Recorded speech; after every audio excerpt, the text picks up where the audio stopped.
আজকে কিন্তু আমি বানাচ্ছি এটা হচ্ছে তালের বড়া।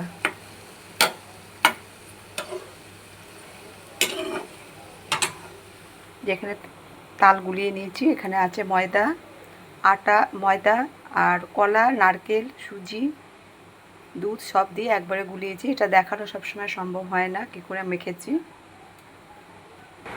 এই যে পাকা কলা, এই যে নারকেল, একটা গোটা নারকেল দিয়েছি আমি, আর অনেকগুলো কলা দিয়েছি, দিয়ে ভালো করে মেখে নিয়েছি।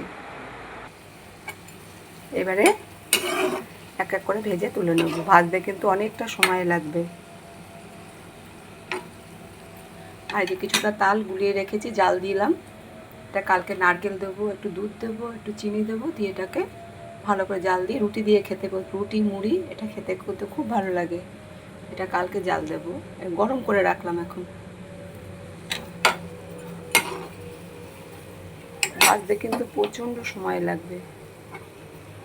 একটু একটু করে, বেশি গ্যাস তো বাড়ানো যাবে না আগুন। আর গোলাটাও অনেকটা হয়েছে, এক গামলা, প্লাস্টিকের গামলার এক গামলা। ভাজতে অনেক সময় লাগবে।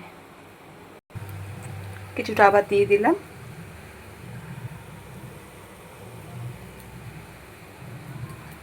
এই যে কিছুটা ভেজে তুলে রেখেছি। প্রথম কয়েকটা পুড়ে গেছে, তেলটা অনেক গরম হয়ে গেছিলো। ঠিক আছে, এবার গ্যাসটা একটু কমিয়ে দিয়েছি। এবার আস্তে করতে অনেকটা সময় লাগবে। এসব জিনিস করতে প্রচুর সময় লাগে, তাড়াহুড়ো করলে হবে না। গ্যাসটা বাড়িয়ে দিলে আবার জিনিসটা পুড়ে যাবে।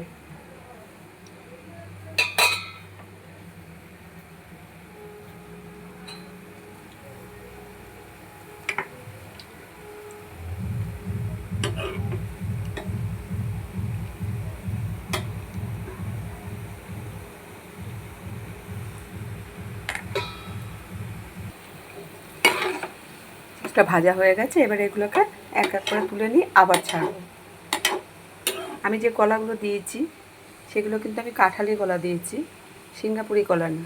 কলাগুলো আমি এনেছি বেশ 2 দিন হয়ে গেছে, ফ্রিজে রেখেছিলাম তো, তাই কলার খোসাগুলো একটু কালো হয়ে গেছে। ফ্রিজে তো কলা রাখলে এমনি একটু কালো হয়ে যায়। আনা হয়েছে 2 দিন হয়েছে, ফ্রিজে ছিল, খোসাটা একটু কালো হয়ে গেছে। আমি কিন্তু কাঁঠালি কলা দিয়েছি, সিঙ্গাপুরি কলা দিইনি। কলা দিলে কেউ একটু নরম হয়, সুন্দর। এবার এগুলোকে এক এক করে তুলে নিয়ে আবার ছাড়ব। ভাজতে অনেকটা সময় লাগবে আমার আজকে।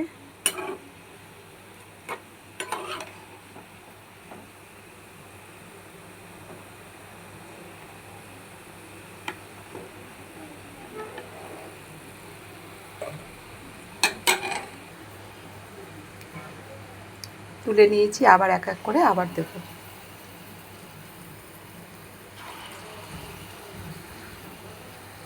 আবার কিছুটা দিয়ে দিই। এই যে কিছুটা ভাজা হয়েও গেছে।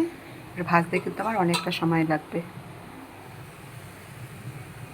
কেমন হয়েছে আমার তালের বড়াগুলো জানি না, আপনারা হয়তো আরও হয়তো ভালো করতে পারেন। আমি যেরকম পারি এরকম দেখালাম। দেওয়ার পরে উল্টে দেবো।